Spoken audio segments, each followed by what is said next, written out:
Welcome to Janae's Essentials. Today, I want to talk about something that has been on my mind, the idea of a negative emotional holding place. And I am also sharing the number one thing that you can bring into your relationship. My name is Janae Robinson. I am a life coach, certified yoga therapist, and the moderator for the Facebook group Trauma Recovery for Women from Narcissistic and Toxic Relationships. If you are ready to identify relationship trauma, create alignment so you can live in a beautiful state, then listen in.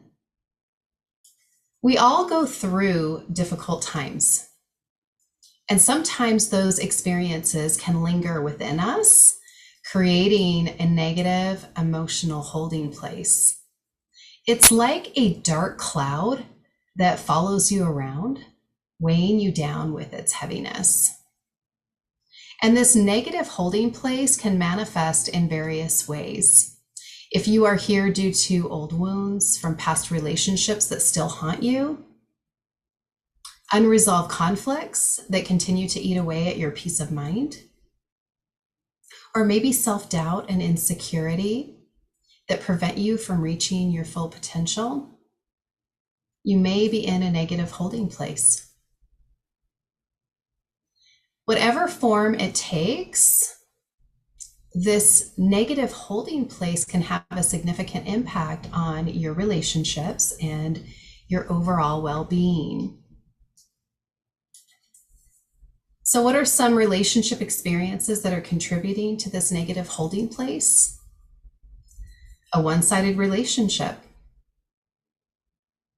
a relationship that has a lot of control, never winning, constant criticism or blame, passive aggressiveness, muddled boundaries, and even mental and emotional anguish. What else is contributing? Go ahead and grab a pencil and paper and write down what you're experiencing. And then let's talk about what you deserve in a relationship, because healthy relationships can support you while you heal through this negative emotional holding place.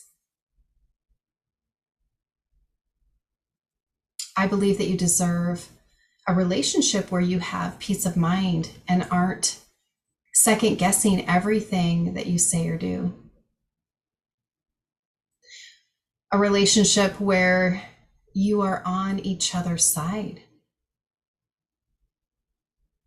You deserve to have relationships with healthy boundaries and that give and take. You deserve a relationship where it's safe to express your truth. And I'm also here to share with you that I know what hasn't worked because I've been there. What hasn't worked are the ruminating thoughts, trying to figure out why this person doesn't have your back, ignoring it and hoping that it goes away, endless arguments that leave you feeling like you're going round and round, never accomplishing anything, waiting for an apology, feeling alone and misunderstood.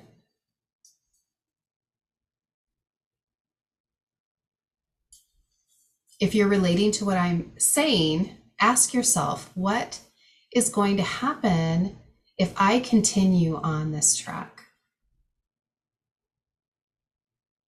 Write it down, remember it, remind yourself of it.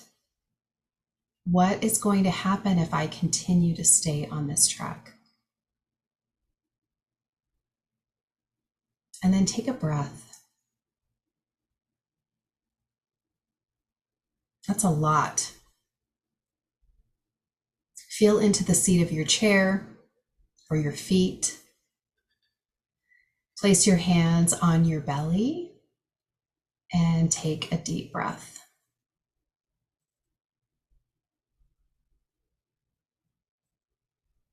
And as you breathe, I want you to know that I'm happy you're here. Because what I have experienced myself is that the way to get out of a negative holding place is to grow. It won't go until you grow. And to begin to implement the understanding that we are all imperfect, but growth is a priority. An emotional negative holding place is a place of stuckness, a stalemate. And I want to remind you that you can create more peace of mind when a healthy alliance has been created within yourself and with others. And sometimes that healthy alliance is your therapist. So remember that too. Today I'm sharing the 2 steps that can help release the grip of a negative holding place, and the number 1 thing that you can bring into your relationships. So the first step is to acknowledge and accept. Acknowledge that we are holding on to negative emotions and accept that it's okay to acknowledge, to feel, and to experience them. It's important not to judge yourself for experiencing these emotions, but rather give yourself permission to process through them. It is the very beginning of letting it go. Some of the people that I've coached have talked to me about how hard it is to let go. And I have felt that too. And this is the very beginning, that acknowledge and accept.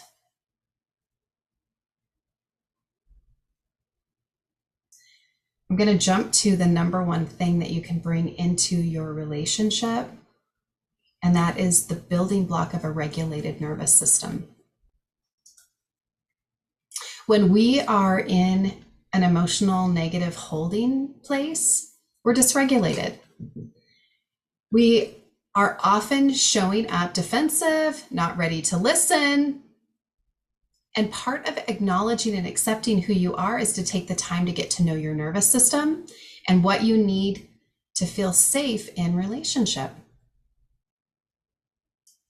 If you know you are someone who gets overwhelmed in conflict and needs a break, or you're someone that needs to keep going until there's resolution in a conversation, let alone conflict, and you are dysregulated, the conversation starts to crumble.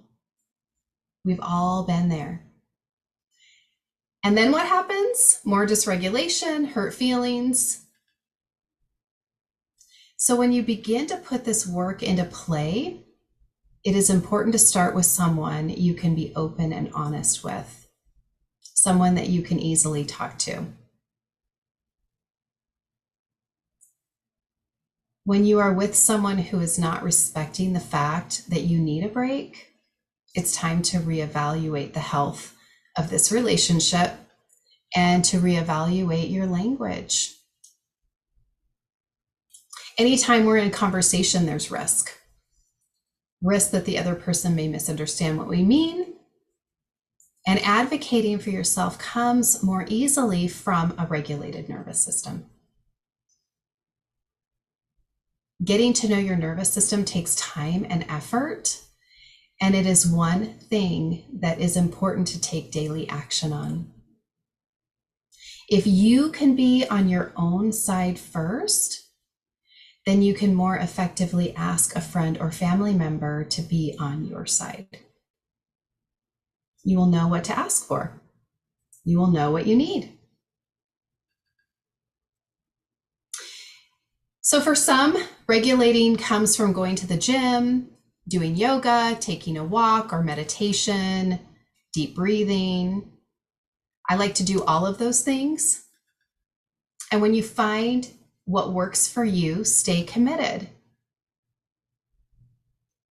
Right now, I ask that you stay before I go on to point 2, as I run you through a simple grounding exercise that I use to help me get regulated. And what you're looking for here, you're looking to get to know your body. What are the sensations? What are the images and feelings that you can identify in your experience? And where are they showing up in your body? And also to be okay if nothing is showing up. So you might have nothing, but you might have labored breathing or burning or hot sensations in your chest or belly. You might notice that your back, neck, or shoulders have tension, or you might notice a relaxing. So it's different for everyone. And let's begin this exercise. So take a moment and get comfortable.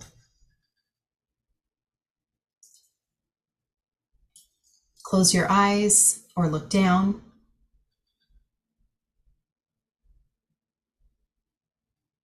And ground into your body. Feel your feet on the floor, your seat, your shoulders, your head.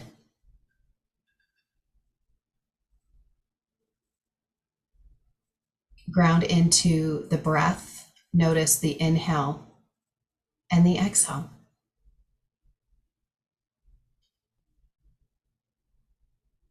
And stay in the present moment.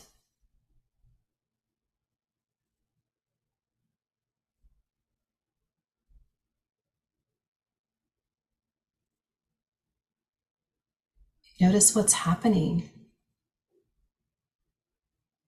Sensations, images, even thinking mind. And then come back to your body, your breath. Stay in the present moment.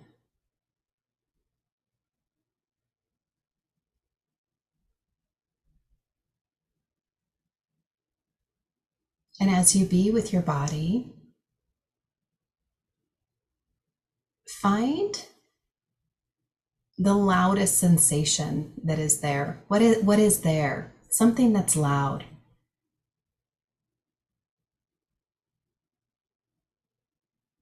It might be the breath. It might be the feeling of your feet on the floor. Whatever is loud to you. Maybe it's nothing. Maybe you aren't noticing anything, and the nothingness is the loudest thing. Even if you cannot put your finger on it, stay with it. And focus all of your attention here.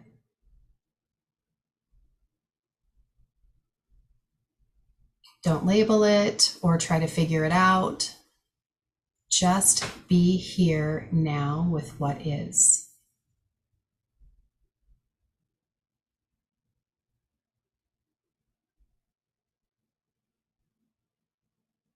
If you can and you're able, place your hand on your heart.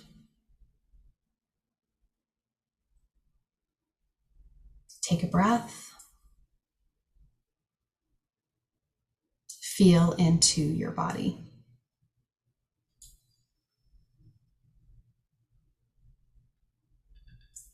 Ask your body, what is the most important thing to you right now?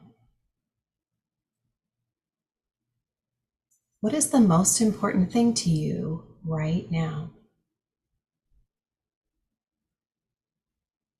Take a breath and let your body answer.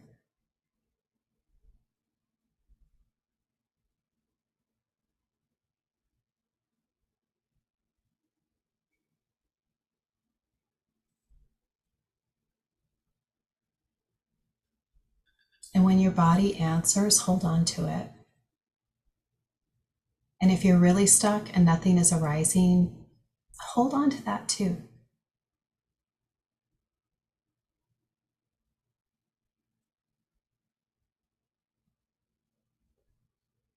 And then take a moment and write down what arose. You can also speak it.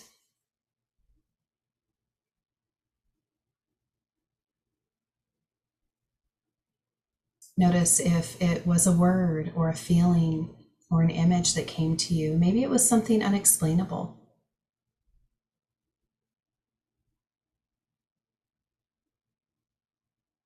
Release your hand down, come back to your thinking mind. Shake your arms, roll your shoulders, and think about the message from your body.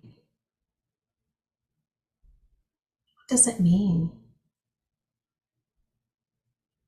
What was it?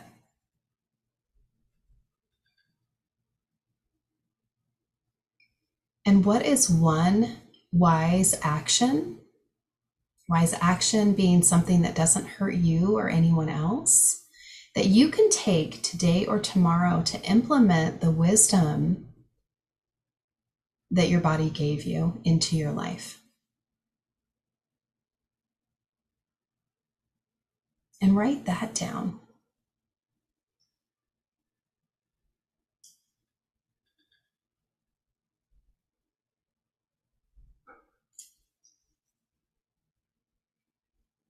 Go ahead and come back to the screen.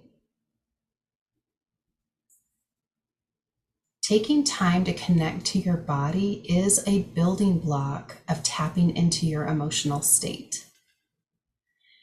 The more you can connect to that wise place inside of you and implement wise action, you will begin to shift away from that emotional negative holding place. Let's go on to step 2. Step 2 is to seek support and implement kindness. So I want to bring in a paradigm shift into this training as well. This shift is one of the most important things that you can begin to model, not only in your relationships, but in how you show up in the world. And it is to let go of ill will. Ill will can be labeled as criticism, joy stealing, ungratefulness, personal attacks, taking away someone's power, objectifying, blame, gossip, and triangulation. Ill will creates a dysregulated nervous system through misappropriated power.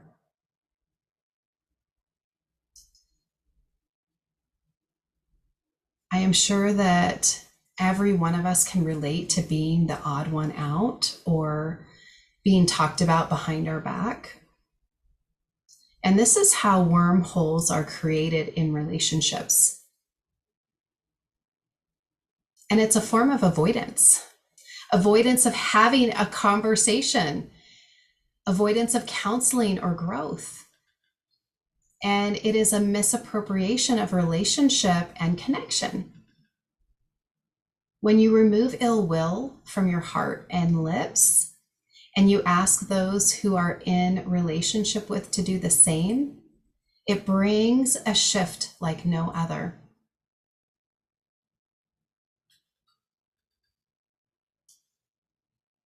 We find ourselves out of another's personal business and them out of yours. If you find yourself in avoidance, it's crucial to reach out to trusted family friends, family members, or even professionals who can provide a safe space for you to express your emotions without tearing the other person down, and one that will help you to find those solutions. When we are stuck in an emotional negative holding place and seeking help, it is important for us to look for the healthiest individuals that we know. The goal is to spiral into resolution. Building an alliance where you can let someone into your suffering will require someone who can stand alongside of you and not tell you what they think you should do, but instead offer themselves as a sounding board. When you begin to have these conversations with those you want relationship with, prior to conflict, you can set up the ground rules. So my partner and I have decided that we are on each other's side. It is important that you, as the healthy person in your relationship, you may have to remind your partner of that. And coming back to communicating when you did not feel like they were on your side. When you said this, I did not feel like you were on my side. I am on your side. I need to know that you are on my side. We don't talk down about each other. You cannot build a relationship or friendship with someone who is tearing you apart behind your back or to your face.